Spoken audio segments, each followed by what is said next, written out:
क्या कह रहे हो राज? उनका बेटा गुजर चुका है? 2 महीने पहले कोरोना की वजह से। लेकिन राजेश भाई, ये बात आपको कैसे पता चली? मैं लंच के लिए जा रहा था, तब रास्ते में मुझे एक वॉलेट मिला। तो किसका वॉलेट है ये जानने के लिए मैंने खोल कर देखा तो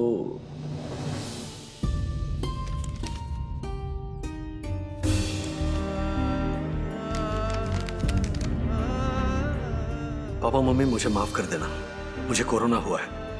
मैं आप दोनों को आखिरी बार देखना और गले लगाना चाहता था, लेकिन डॉक्टर के कहने के मुताबिक मैं लास्ट स्टेज पर हूं, आप लोगों से नहीं मिल सकता। शायद ये खत आप लोगों को मिलेगा तब तक मेरा अंतिम संस्कार भी हो चुका होगा। पापा मम्मी, मैं वादा करता हूं कि मैं इस जन्म में अपने बेटे होने का फर्ज चुका नहीं पाया, लेकिन अगले जन्म में मैं आपका बेटा बनकर जन्म लूंगा और आपके कदमों में मैं दुनिया की सारी खुशियां लाकर रख दूंगा। मैं आपके बुढ़ापे की लाठी नहीं बन पाया, इसलिए मुझे माफ कर देना, लेकिन अगले जन्म में मैं बेटे का फर्ज जरूर निभाऊंगा। आपका बेटा Ashutosh.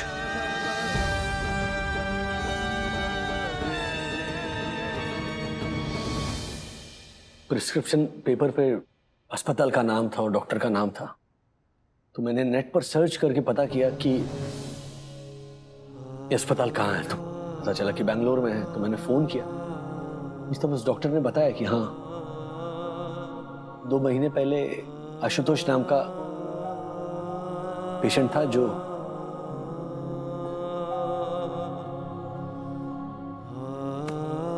Oh my God, retirement की उम्र में अपने जवान बेटे को खो देना, इससे बड़ा और कोई दुख नहीं हो सकता। लेकिन राजेश भाई, मेरे को ना एक बात समझ में नहीं है कि अगर उनका बेटा गुजर चुका है तो उन्होंने आपसे झूठ क्यों बोला कि उनका बेटा बेंगलोर में पढ़ाई कर रहा है? नौकरी के लिए अरशद भाई। शायद वो लोग नहीं चाहते होंगे कि उनके बेटे की मौत की खबर सुन के कोई उन पे दया दिखाने के लिए उनको नौकरी पे रख ले। आत्मसम्मानी लोग हैं। जवान बेटा गुजर जाता है तब माँ बाप उस दर्द को अपने दिल में दफन तो कर देते हैं, लेकिन उनका दिल ये मानने को तैयार नहीं होता कि उनका बेटा अब इस दुनिया में नहीं रहा। उनमें इतनी हिम्मत नहीं होती कि अपनी जुबान से वो कह पाए कि उनकी आंखों का तारा, कि जिगर का टुकड़ा अब इस दुनिया में नहीं रहा, गुजर चुका है। मतलब सोचिए ना, ये खबर सुन के हमें इतना सदमा पहुंचा है, सोचो उन पे क्या बीतरी होगी जिनको अभी सच्चाई के साथ जिंदगी भर जीना पड़ेगा।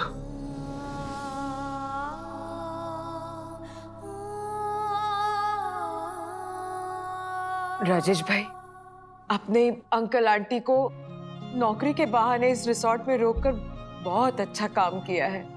सैलरी के बहाने मैंने उन्हें रोक तो लिया है, लेकिन रिसोर्ट वालों ने कह दिया कि वो सैलरी नहीं दे पाएंगे। फिर इसीलिए बंधु, मैंने उन्हें सैलरी देने का फैसला किया है। वाह राजेश भाई, बहुत अच्छा काम है। उनकी सैलरी में ना मैं भी हिस्सा दूंगा। हाँ। राजेश भाई, अच्छा इस सैलरी शेयरिंग मिशन में ये दक्षेश जोशी पर अभी आप लोगों के साथ है। मारफतिया, क्या बात हुई उनसे? राजेश सर, आपके कहने पर मैंने उन्हें एडवांस सैलरी दे दी है और कल से ऐसे ही नाम के खातिर पुष्पा आंटी को मुनमुन के साथ किचन में हेल्प करने का काम और दिवाकर अंकल को रूम सर्विस का फोन अटेंड करने का काम सौंप दूंगा। गुड गुड, लेकिन उन दोनों को ना ये पता नहीं चलना चाहिए कि हमने उन्हें झूठ मूठ की नौकरी और सैलरी दी है। आई नो सर, अनऑफिशियली मैं उनको ज्यादा दिनों तक इस रिसोर्ट में नहीं रोक पाऊंगा। प्लीज उसका भी रास्ता निकालेंगे। अरे लेकिन राजेश भाई, कौन सा रास्ता निकालेंगे? सोचते। राज, हाँ, क्या सोच रहे हो? इस पैंडेमिक की वजह से कितनों ने अपने परिचित और परिजन खो दिए ना। साईं बाबा के आशीर्वाद से हम सुरक्षित है, मम्मी पापा सुरक्षित है, हमारी सेहत अच्छी है, 2 वक्त की रोटी है, सर पर छत है, कुछ नहीं, बस साईं बाबा का शुक्रिया अदा करना चाहता हूं।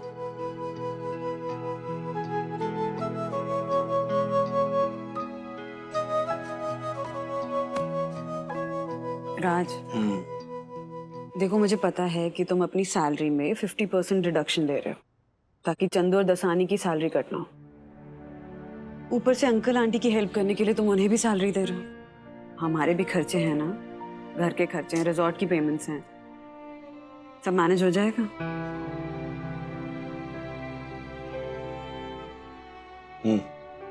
When there's a will, there's a way. You know, this reminds me of those times. मैं अथर्व की उम्र का था। पापा की सैलरी ना हर महीने के 7 तारीख को होती थी। Okay, listen to this. तो पापा उस दिन मुझे और मनोज भैया को बाजार ले जाते थे, शॉपिंग करवाते थे। जो खरीदना है खरीदो। फिर मिठाई खरीदी, कपड़े, खिलौने, हम सब खरीदवाते थे। और फिर जो चीजें हम खरीदते थे उसमें से आधी चीजें रात को देर घर लौटते वक्त ना हमारे हाथों पापा शिवाजी पार्क के फुटपाथ पर जो गरीब परिवार सोते थे ना उनमें बांटते थे हमारे हाथों। और पापा हमेशा ये गाना गाते थे कि गरीबों की सुनो वो तुम्हारी सुनेगा, तुम 1 पैसा दोगे वो 10 लाख देगा। एंड एज ए चाइल्ड मैं हमेशा सोचता था कि पापा की कब 10 लाख की लॉटरी लगेगी ना। लेकिन बाद में रियलाइज हुआ ये वैसा नहीं है, डजंट वर्क लाइक दैट। आपके पास जितना होता है ना उसमें से जब आप थोड़ा कुछ किसी गरीब को, किसी जरूरतमंद को देते हो ना, उसकी हेल्प करते हो ना, वो होती है इंसानियत। और वो जो पल होता है ना वो आपके दिल को 10 लाख का क्या 10 करोड़ का सुकून देता है। So proud of you. अच्छा, एक और बात, जब तक हम रिजॉर्ट में हैं तब तक तो हम अंकल आंटी का ख्याल रखेंगे, लेकिन हमारे जाने के बाद उनका क्या होगा? हाँ यस डैडी, उन दोनों के लिए कोई परमानेंट सॉल्यूशन सोचना चाहिए। Permanent solution? राजेश सर गड़बड़ हो गई। क्या हुआ? सर वो देव कपल रिसोर्ट में काम नहीं करना चाहते और यहाँ से जाना चाहते हैं। क्या?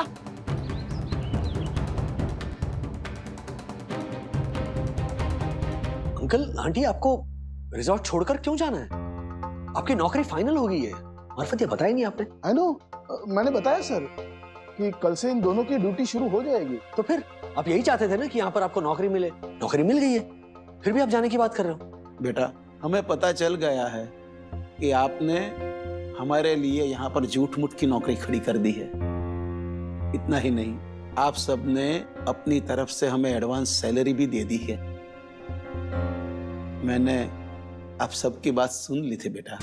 आपके कहने पर मैंने उन्हें एडवांस सैलरी दे दी है और कल से ऐसे ही नाम के खातिर पुष्पा आंटी को मुनमुन के साथ किचन में हेल्प करने का काम और दिवाकर अंकल को रूम सर्विस का फोन अटेंड करने का काम सौंप दूंगा। लेकिन उन दोनों को ये पता नहीं चलना चाहिए कि हमने उन्हें झूठ मूठ की नौकरी और सैलरी दी है।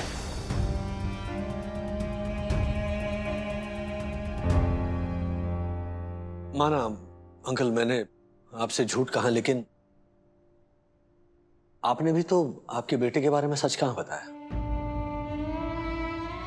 मैं जानता हूं आपका बेटा आशुतोष बेंगलोर में कोरोना की वजह से, आपके वॉलेट में आशुतोष का जो खत है वो मैंने पढ़ा।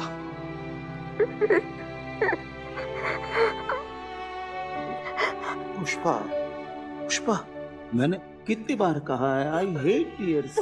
बस आंटी। अंकल मुश्किलों से लड़ने की आपकी जो हिम्मत है वो मुझे प्रेरणा देती है। जो हो गया सो हो गया, उसे कौन बदल सकता है। लेकिन हम आप दोनों का आने वाला कल सुरक्षित देखना चाहते हैं, इसीलिए आपको ये नौकरी दिलवाई है। बेटा हमने आशु को आत्मनिर्भर रहना सिखाया था। जब तक हाथ पैर चलते हैं खुद की रोटी खुद कमाओ खुद खाओ। अब जो आशु को हमने सिखाया था वो ही हम करेंगे तो हमारा बेटा हमारे आसपास जिंदा है ऐसा हमें महसूस होता रहेगा। अंकल प्लीज आप मुझे अपना बेटा समझिए और मेरी बात मानिए। बेटा, तुम्हारा भी अपना परिवार है। कोरोना का समय सबके लिए बहुत मुश्किल है और ऐसे में हम आपके ऊपर बोझ बनना नहीं चाहते हैं। आत्मनिर्भर रहने के बजाय हम दूसरों की दया पर निर्भर रहेंगे तो हमारा संसार कैसे चलेगा? लेकिन अंकल बेटा, आप आज हमारी एक बार मदद करोगे, लेकिन कल का तो हमें सोचना पड़ेगा। हम तो एक वक्त की मेहनत की रोटी और सर पर छत इतना ही चाहते हैं, दूसरा कुछ नहीं।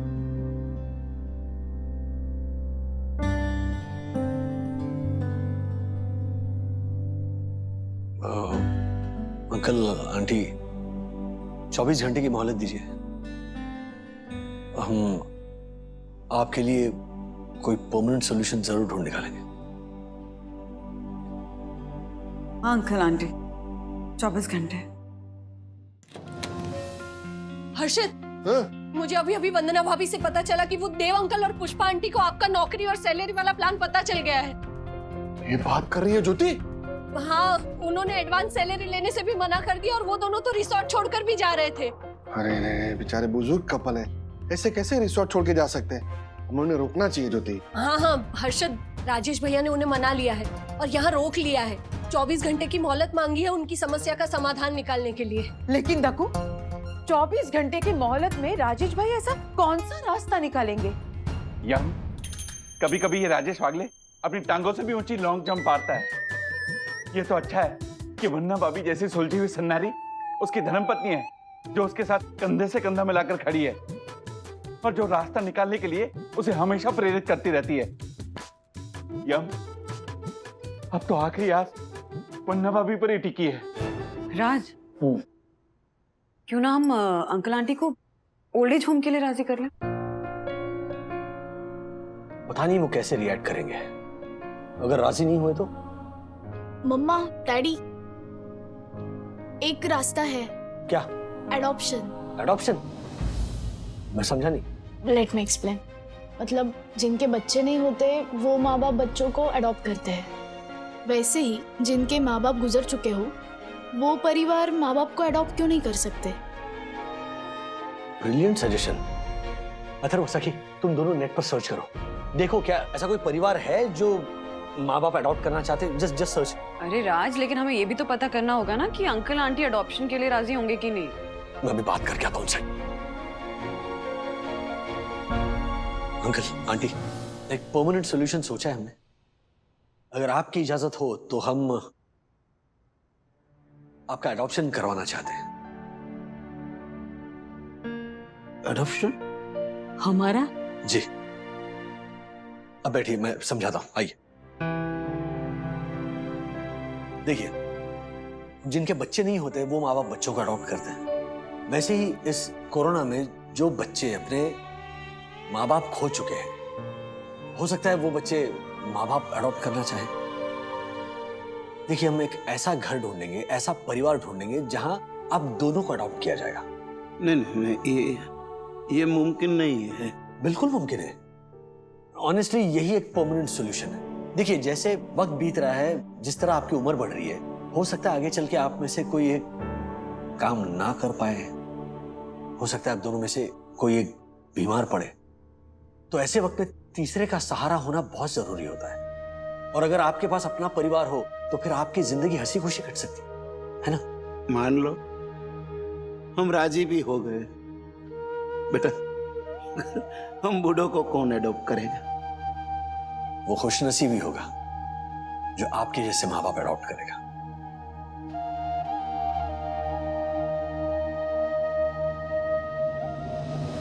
वाओ, सखी दीदी, आपके एडॉप्शन पोस्ट पे कितने सारे इंक्वायरीज आए हैं। लेकिन पहले पापा को अंकल आंटी की परमिशन तो लाने दो अडॉप्शन के लिए। वंदु रानी, परमिशन मिल गई है। अंकल आंटी अडॉप्शन के लिए राजी हो गए। रियली? आते आते मैंने हमारे प्रिय एडवोकेट दक्कू जोशीपुरा से कहा है कि अडॉप्शन के सारे डॉक्यूमेंट्स तैयार करके रखें। डैडी, 5-5 फैमिली ने एडॉप्शन के लिए इंटरेस्ट दिखाया है। That is great. तो इनसे बात करनी पड़ेगी। हाँ, उन्होंने अपना फोन नंबर और एड्रेस की सारी डिटेल्स भेजी है। वो भी अंकल आंटी के बारे में कुछ पूछताछ करना चाहते हैं। ओह लवली। तो सखी, एक एक करके मेरा इनसे कांटेक्ट करवाओ। यस। इन द मीनवाइल बंधु, इन 5 फैमिलीज का बैकग्राउंड चेक करना बहुत जरूरी है। बैकग्राउंड चेक करेंगे कैसे? Mummy it's very simple. जब किसी लड़का लड़की का रिश्ता सेट करना होता है तो दादी कैसे लड़का लड़की के पड़ोसी और फ्रेंड्स को कॉल करके पूछती है कि उनकी मदर इन लॉ और सिस्टर इन लॉ का बिहेवियर कैसा है, वो लड़का कितना कमाता है, एंड ये सब पूछ के वो फैमिली की इन्फॉर्मेशन कलेक्ट कर लेती है। वाओ, बिल्कुल सही कहा अथर्वा। लेकिन ये चीज तुम्हें कैसे पता है? हाँ, मम्मी जब दादी को इन्फॉर्मेशन निकालनी होती है ना तो वो मुझसे ही कॉल करवाती है, और वो भी मेरी आवाज बदलवा कर। अरे वाह वाह वाह, ये है हमारे भागड़े परिवार का चलता फिरता जेम्स बॉन्ड। चलो शुरू हो जाओ, काम पे लग जाओ। डैडी मैंने आपको सारी डिटेल्स भेजी है तो आपको कॉल आएगा। आ गया। हेलो, राजेश आ गई है। झालर, क्या बोल रहा है तू? राजेश भाई ने उन कपल को एडॉप्शन के लिए मना लिया? हाँ अरशद, और एडॉप्शन के लीगल पेपर बनाने के लिए राजेश भाई ने मुझे बोला है। एक सादा एफिडेविट तो बनता नहीं तुझसे, एडॉप्शन के पेपर क्या बनाएगा तू? झालर। ओह हेलो, एक्सक्यूज मी, मैं ए क्लास एडवोकेट हूँ, ए क्लास, ओके? मेरे पास लॉयर की ऑफिशियल डिग्री है। हाँ, पता है। मैं तुझ पर बैठे बैठे केस कर सकता हूँ, पता है तुझे? अरे मुझ पे केस बाद में करना, राजेश भाई पे केस बनाने के लिए तैयार हो जा तू पहले। राजेश भाई पर? उन पे किस बात का केस? अरे आजकल एडॉप्शन के नाम पे कितने फ्रॉड होते हैं, पता नहीं क्या तुझे? फ्रॉड? किस बात के फ्रॉड? अरे अखबार में कितनी न्यूज आती है, लोग बेचारे बूढ़े माँ बाप को ओल्ड एज होम से अडॉप्ट करते हैं और घर पे लेके जाके नौकर बना देते हैं। रियली? हाँ, अरे कुछ लोग तो ऐसे हैं कि बेचारे बूढ़े माँ बाप को अडॉप्ट करके लाखों रुपए का इंश्योरेंस पॉलिसी निकालते हैं उनके नाम का, और फिर ना झूठ मूठ का एक्सीडेंट करवा देते हैं और पॉलिसी की रकम जो है पूरी हड़प लेते हैं। Oh my God. राजेश भाई जी, बचपन में ही मैंने अपने माँ बाप को खो दिया था। अनाथ आश्रम में पला बड़ा हूँ। आरती से शादी करने के बाद मेरे सास ससुर को ही मैंने अपना माँ बाप माना, लेकिन पिछले साल कोरोना में उनको भी हमने गवा दिया। हम लोग माँ बाबा को बहुत मिस करते हैं, और आपकी पोस्ट पढ़ी तो हमसे रहा नहीं गया। राजेश भाई, हम माँ बाबा से मिलना चाहते हैं। तो देर किस बात की? देखिए हम सिलवासा में हैं, आप सूरत में हो, जल्द से जल्द रिजॉर्ट पहुंचिए। ओके, अब बस हम लोग निकल ही रहे हैं। आइए। Mission adoption successful. Rajesh sir. हाँ, ओहो Rajesh sir. I know. Rajesh sir. Yes Rajesh sir. एक मिनट, राजेश सर। एक मिनट। देव कपल को अडॉप्ट करने के लिए एक फैमिली रिजॉर्ट पहुंच रही है। आप बोल। आई नो, बट वो देव कपल रिसोर्ट से गायब हो गए सर। क्या? हाँ, ढूंढो।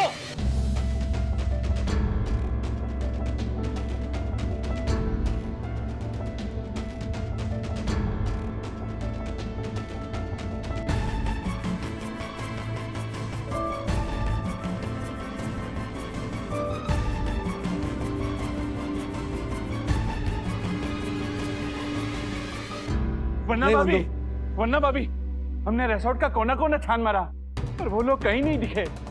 जो परिवार अडॉप्ट करने के लिए फाइनल किया है वो कभी भी आ सकते हैं। राजेश भाई, हाँ, मुझे लग रहा है कि वो लोग एडॉप्शन के लिए राजी नहीं होंगे, इसलिए शायद रिसोर्ट छोड़कर चले गए होंगे। हाँ हर्षद, मेरे 5 bedroom hall kitchen with garden वाले भाई के ससुर ने भी ऐसा ही किया था। एक दिन अचानक घर छोड़कर चले गए और आज तक नहीं लौटे। बोलो। अब जो होना है उस होनी को कौन टाल सकता है? सोचा था ठंडी बारिश होगी, पर धूप को कौन रोक सकता है? धूप को कौन रोक सकता है? धूप को कौन?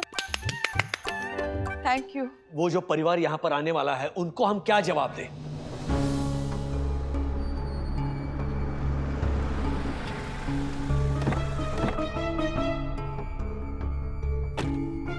राज, वो लोग तो आगे अडॉप्ट करने के लिए अंकल आंटी को। नमस्ते जी। नमस्ते राजेश जी। लगता है आप लोग हमारी ही राह देख रहे थे। जी जी। माँ बाबा नहीं दिख रहे। वो एक्चुअल में वो लोग एक मिनट, चला। भाभी जी, दरअसल डैडी, दादा दादी आ गए। कहाँ है?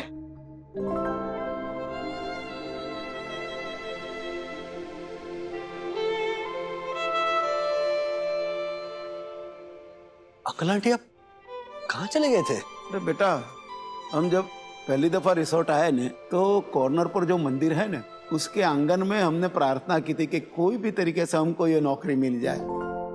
लेकिन भगवान का कमाल देखो, नौकरी के बजाय पूरा परिवार हमको दे दिया। इसलिए वहां पर माथा टेकने गए थे, आप सबके लिए प्रसाद भी लाए। अंकल आंटी ये है आपका बेटा और इसका नाम आशुतोष है। आशुतोष,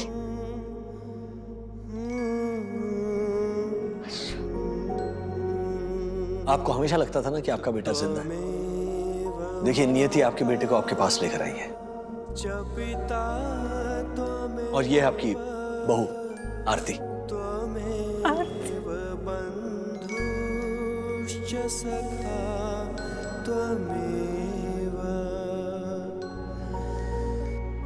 पुष्पा, फिर से तुम्हारी आंखों में पानी। मैंने कितनी दफा कहा है कि हे पुष्पा, आई हेट टीयर्स। ये तो खुशी के आंसू है, इसे बहने दीजिए।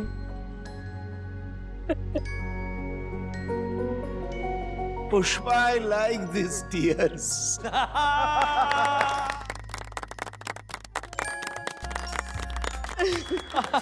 Congratulations! Thank you very much. वाह वाह वन्ना भाभी वाह, आज पागले परिवार ने नामुमकिन को मुमकिन बनाकर समाज को एक नया रास्ता दिखाया है। I love you. I love you पागले परिवार, आई लव यू। हाँ, तो भी ठीक है, तो भी ठीक है।